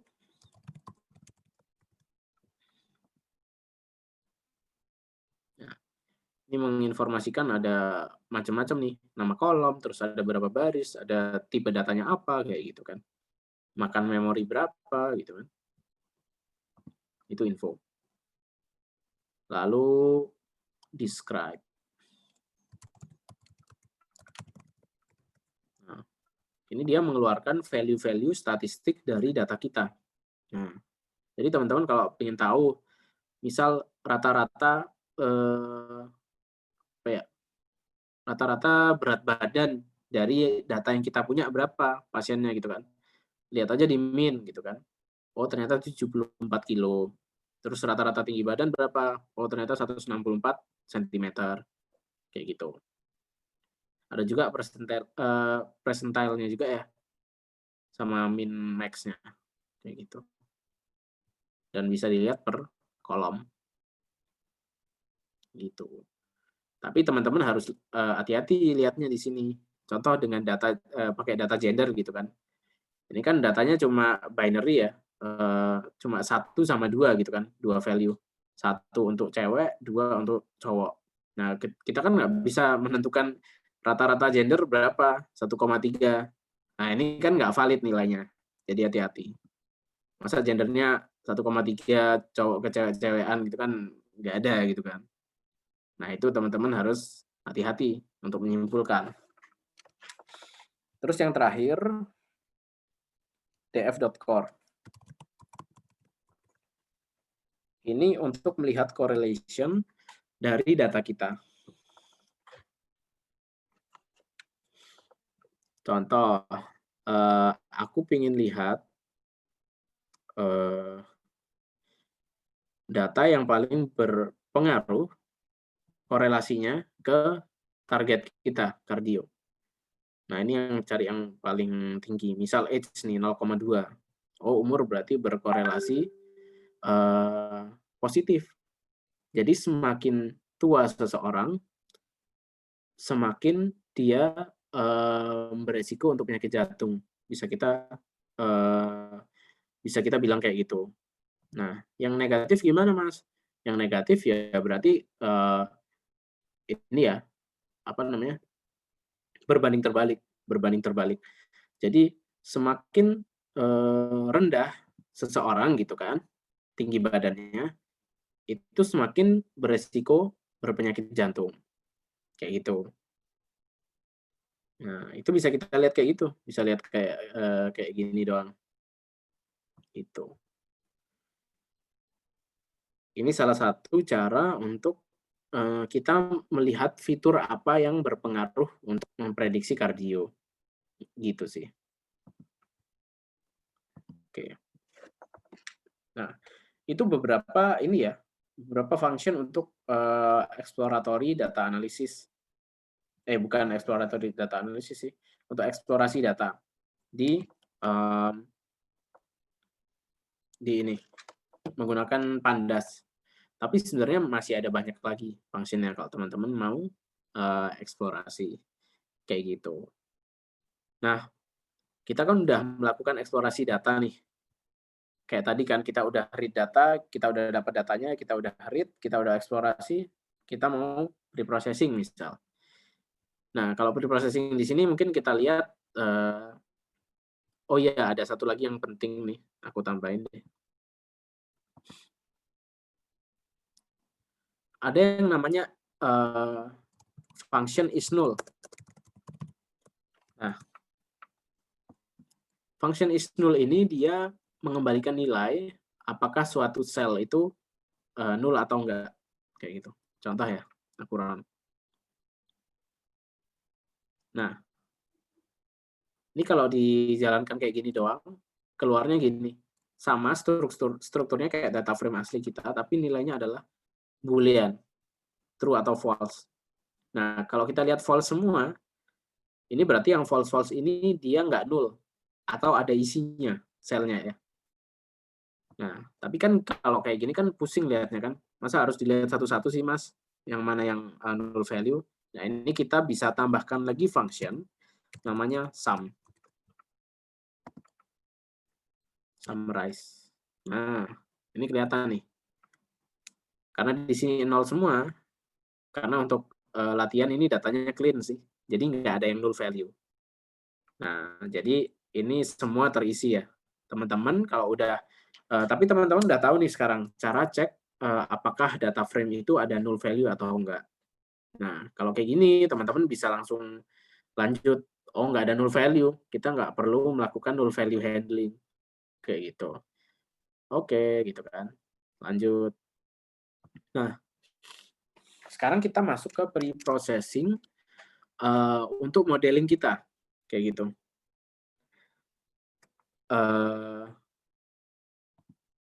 Yang pertama adalah fitur selection. Fitur selection ini apa? Fitur selection adalah step di mana kita menentukan fitur apa yang kita pakai untuk memprediksi target. Kita bisa pakai semua fiturnya ini kan. Tapi mungkin kita mau pilih beberapa fitur yang ini aja, yang berpengaruh aja.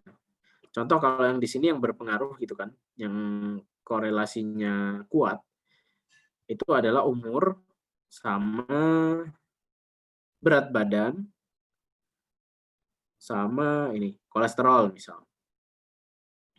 Kalau yang ini mendekati nol ya, di mana nol ketika kita bilang korelasi dia korelasinya lemah atau nggak ngaruh mau misal gendernya apa itu nggak ngaruh penyakit jantung atau enggak kayak gitu. Nah, untuk fitur selection ini mungkin kita coba-coba dulu ya. Biasa kita define fitur fitur yang kita pakai atau independence variable ya. Itu kita pakai atau prediktornya itu kita pakai variabel X. Biasa kita notasikannya kayak gitu. Nah, terus kita pilih deh. Kita panggil data frame-nya, terus kita pilih atau kita filter sebagian kolom aja. Nah, ini terserah nih. Misal aku ya, aku pilih umur sama berat badan aja deh. Kayak gitu.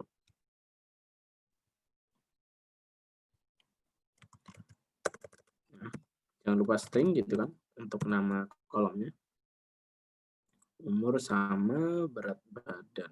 Apa tadi? Weight.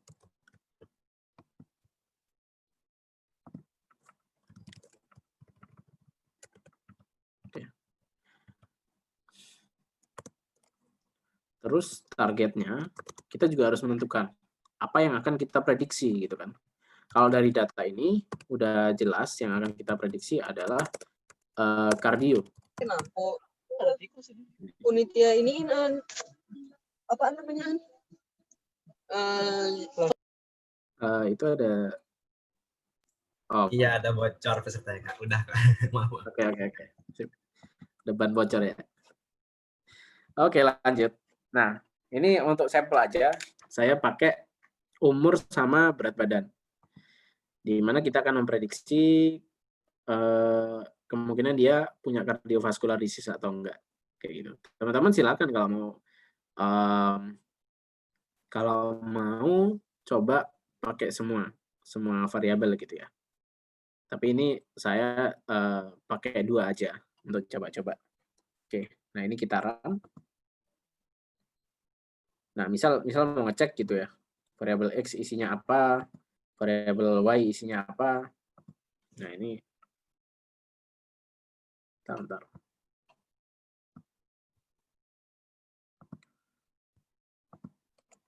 Nah, misal.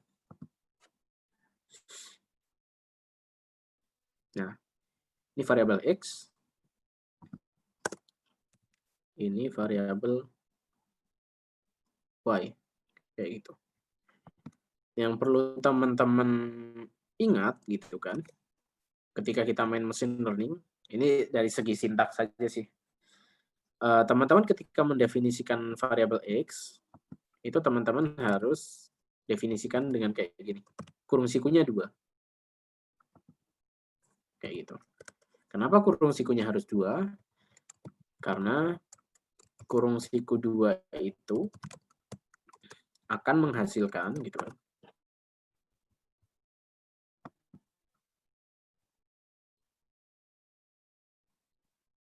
sebuah data frame.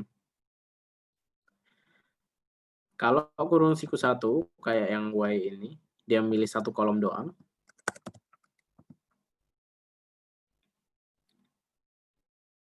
Dia akan menghasilkan yang namanya series. Nah, bedanya data frame sama series apa? Saya minum dulu.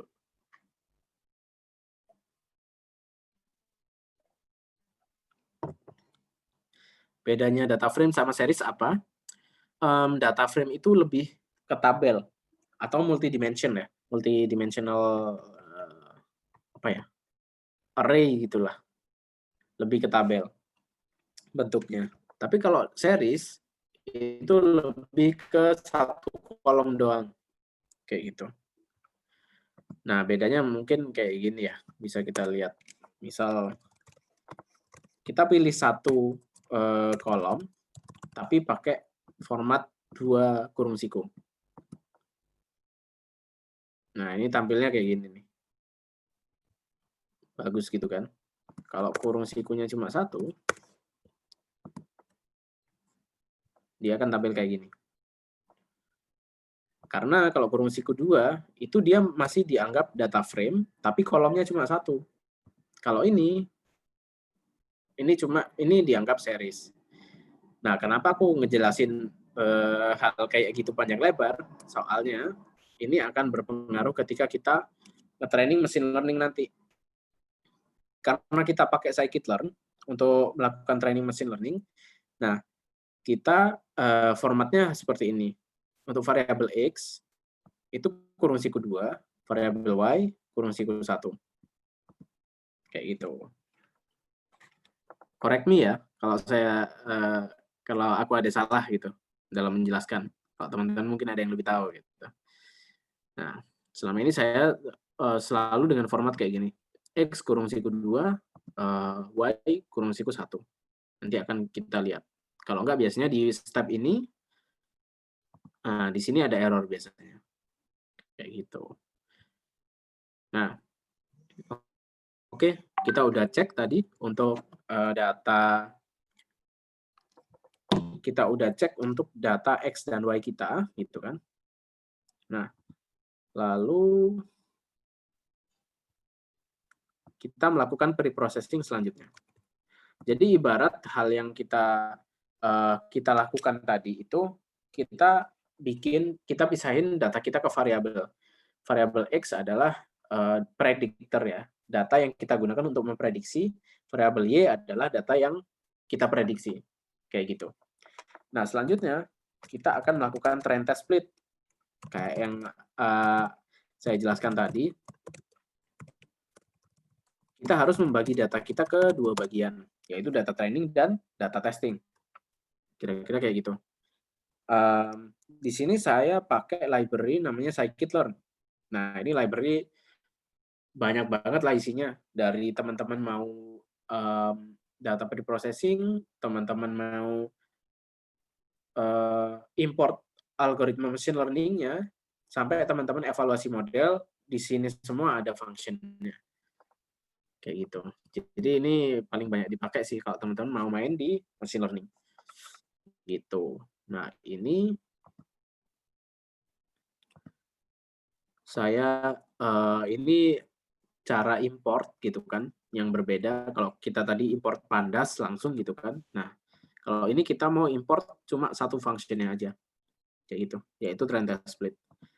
Kita bisa import gini kan, from scikit-learn dot package-nya apa, model selection gitu kan. Import function-nya, train test split. Kayak gitu. Ini bisa kita import dulu aja. Oke. Nah, lalu kita coba jalankan yang ini. Sambil teman-teman coba juga kalau mau nyoba. Nah, kita trend test split, function trend test split ini akan membagi data kita yang X dan Y tadi, gitu kan. X, Y tadi yang udah kita definisikan itu jadi inputan parameter di function trend test split kayak gitu. Untuk apa? Untuk dibagi lagi dua data ini jadi 4 bagian. X ini dibagi data training dan testingnya, Y ini juga dibagi data training dan testingnya kayak gitu. Nah, kalau masih pusing, kita coba dulu aja. Pokoknya target saya yang penting teman-teman tahulah workflow dari data scientist, terus dalam segi coding seperti apa, dalam segi penggunaan nanti seperti apa. Jadi kita akan coba memprediksi, mungkin teman-teman mau memprediksi diri sendiri apakah punya penyakit jantung atau enggak, kayak gitu. Pakai machine learning yang teman-teman bikin sendiri juga, kayak gitu. Ya terdengar sangat tidak valid gitulah, tapi nggak apa-apa. Yang penting bisa memprediksi dulu. Masalah performa itu nanti, kayak gitu. Nah, di sini kita juga masukkan ada parameter namanya test size. Nah, ini saya masukkan 0,2 maksudnya apa? Maksudnya adalah saya pingin data testingnya itu 20% dari data asli. Jadi data testing 20%, otomatis data trainingnya 80%. Nah, pembagian saya kayak gitu. Misal pembagian trend test split ini juga macam-macam ya teman-teman. Ada yang 80-20, ada 70-30, ada 90-10, tergantung skala dari datanya aja. Gitu.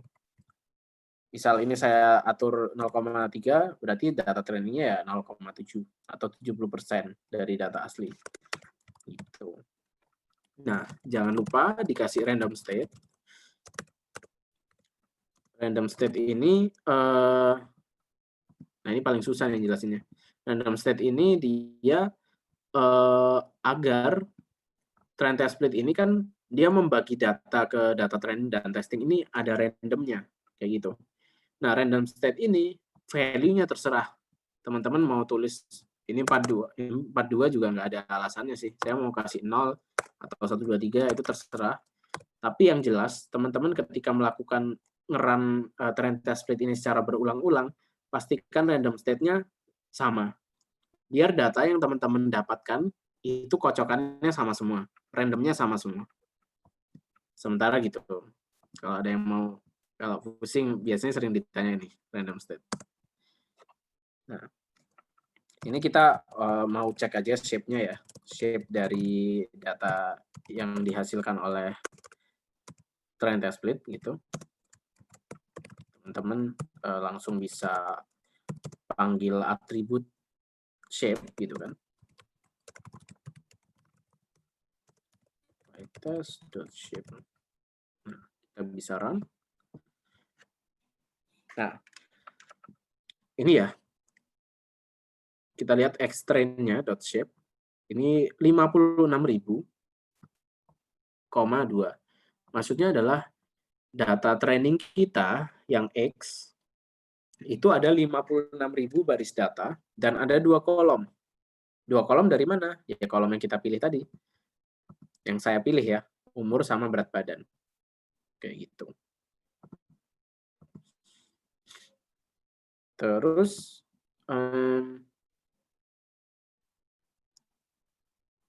X-test gitu kan. Untuk data testingnya 14.000. Kayak gitu. Jadi karena tadi 80-20 ya proporsi train testnya. Jadi data trainingnya 56.000, data tesnya 14.000. Terus Y-nya atau target kita ya gini doang. Dia nggak ada dimensinya ada berapa gitu. Karena dia series. Kalau series itu dia 1 dimensi. Kayak gini. Kalau ini 2 dimensi kan, 14.000 kali 2. Kayak gitu. 14.000 baris, 2 kolom. Ya, nggak usah diambil pusing lain. Pokoknya kita tahu data training 56.000, data testing 14.000 baris. Gitu. Atau bisa kita bilang pasien ya. Gitu. Data udah kita bagi-bagi, saatnya kita main machine learning-nya. Nah, mungkin sekarang karena kita dalam case classification ya, karena kita dalam case classification di sini, kita pakai salah satu algoritma klasifikasi yang simple, yaitu logistic regression. Nah, kita panggil lagi logistic regression-nya itu dari scikit-learn.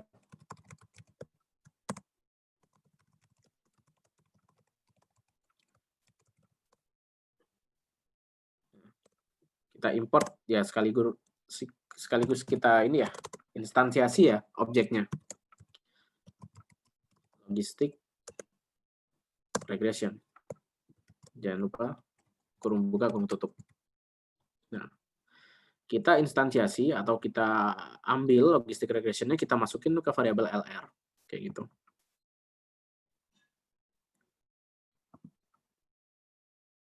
Nah, ini udah nih harusnya. Terus, kita baru import atau kita baru munculin logistic regression-nya aja. Tapi si model ini, machine learning model ini, kita belum melatih. Kita belum training. Nah, di sini karena kita sudah define di variabel LR, untuk training model, kita cukup panggil function namanya .fit. Gini. Terus parameternya apa? Parameternya adalah variabel X dan Y yang belakangnya ada trainingnya. Ada trainnya gitu. Karena kita udah definisikan di sini kan. Yang train ini untuk data training, yang tes ini untuk data testing. Sekarang kita lagi fase training. Nah, kita pakai data yang belakangnya train. Udah, kita coba training. Udah kelar, cepat untuk trainingnya. Dan di sini ada variabel-variabel. Ini ada beberapa variabel yang teman-teman bisa ubah-ubah. Kalau teman-teman udah mempelajari logistic regression itu seperti apa. Kayak gitu. Misal ada parameter C, ada parameter L1 ratio, max iteration gitu kan. Berapa kali iterasi untuk training model maksimalnya kayak gitu. Itu. Tapi sementara kita pakai model default dulu aja. Kita nggak ubah apa-apa, kita cuma trainingkan ke data. Nah, udah nih. Proses training selesai. Sekarang kita mau coba lihat skornya. Atau kita evaluasi skornya. Nah, kita bisa pakai function namanya lr.score. Parameternya apa? Karena ini lagi fase testing, kita pakai yang belakangnya tes. X dan Y.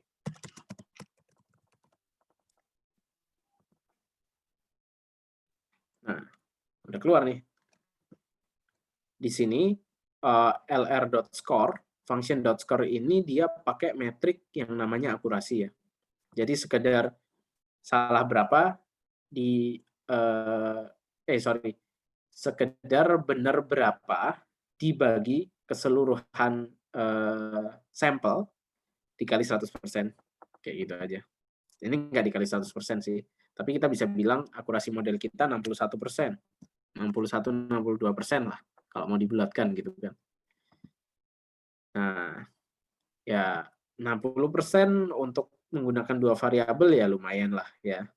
Ini kan baru pakai dua variabel dulu. Jadi machine learning-nya cuma belajar umur sama berat badan pasien dan hubungannya seperti apa dengan resiko penyakit jantung. Dia udah bisa melakukan prediksi dengan performa 60%. Udah jadi machine learning-nya. Nah, terus gimana caranya kita melakukan prediksi menggunakan machine learning kita? Ya kita tinggal gini aja sebenarnya. LR ini objek kita ya, yang udah di training. .predict. Jangan lupa dikasih kurung siku 2, karena X kita, variabel X kita tadi ada kurung siku 2-nya juga. Terus karena saya tadi inputannya atau X-nya cuma 2 variabel, yaitu umur dan berat badan gitu kan. Nah, saya juga masukin umur dan berat badan juga. Gitu. Misal seseorang dengan umur 20, berat badannya misal 75, misal kayak gitu ya. Atau kalau mau dibikin biar nggak pusing bacanya gitu kan. Age sama dengan, kita bikin variabel-variabelnya sama apa namanya, weight in kilo ya. Sorry, umurnya tadi dalam hari ya teman-teman, jangan lupa. Berarti 20 tahun kali 365, gitu kan, 7.300. Ini saya pakai kalkulator malas ngitung. Oke. 7.300. Bener nggak nih? Nah, terus ditambahin dot. Oh, ini kita run dulu aja. Jadi ininya 7.300 gini kan. Kita memprediksi menggunakan umur dan berat badan. Kita run. Nah, keluarnya adalah 0. Berarti dia tidak beresiko penyakit jantung. Yang umur 20 dengan ini 75. Dengan berat badan 75 kilo. Nah, ini kan prediksinya keluar kayak gini. Ini masih dalam bentuk array gitu kan. Nah, kita bisa pakai function namanya item untuk mengambil value di dalam array. Nah, jadi prediksinya adalah 0. 0 itu berarti tidak beresiko ya, tidak beresiko penyakit jantung. Ini sebenarnya untuk umur kayak gini aja kali ya. Misal umurnya 20,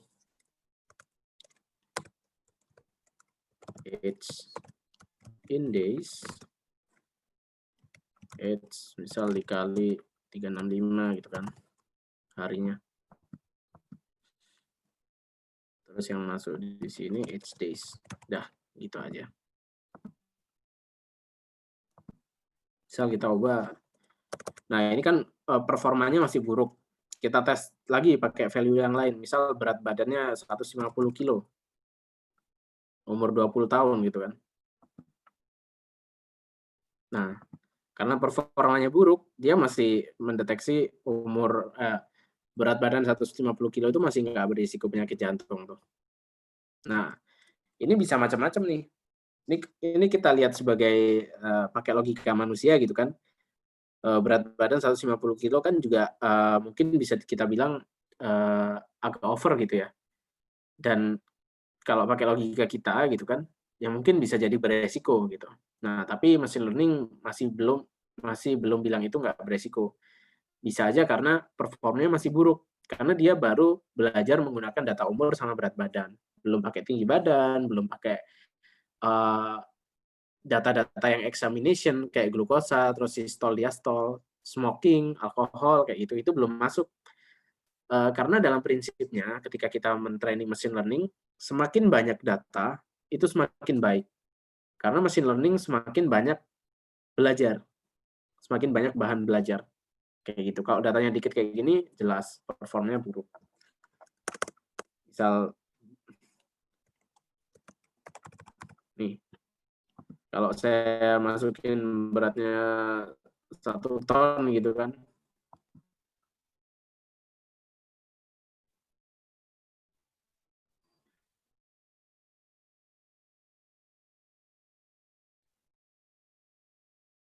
kok lama ya? Nah, ini baru make sense nih. Siapa beratnya 1 ton gitu kan? Dia memprediksinya 1 gitu. Beresiko penyakit jantung. Misal 200, coba deh 200 kilo. Oh, 200 kilo udah 1, berarti udah benar. Benar asumsi kita di awal, semakin tinggi berat badan, resiko penyakit jantung semakin tinggi juga. Kayak gitu. Kira-kira kayak gitu sih. Jadi ini teman-teman sudah belajar tentang data science itu apa secara sekilas, contoh produk data science juga. Terus mungkin tadi saya juga sharing pengalaman saya di dunia data science, sama workflow ya. Workflow paling penting, sama hands-on juga teman-teman sudah belajar. Kenapa workflow saya bilang paling penting? Karena ketika saya awal-awal belajar data science, saya agak bingung. Data science itu apa, dan apa aja yang harus dipelajarin. Biasanya bingungnya kayak gitu. Kalau mau jadi data scientist, listnya yang harus dipelajarin apa. Tapi ketika teman-teman sudah tahu workflow-nya seperti apa, teman-teman akan nemu sendiri, akan ketemu sendiri apa-apa aja yang harus dipelajari. Misal, oh pertama data gathering, oh aku bisa belajar scraping, web scraping kayak gitu kan. Terus data exploration, oh aku bisa belajar pakai pandas atau visualisasi data kayak gitu. Terus data preprocessing, oh aku bisa pakai scikit-learn dan lain-lain. Itu kalau bagi saya ya, bagi saya itu kunci data science workflow itu kunci untuk teman-teman belajar kayak gitu. Gitu sih.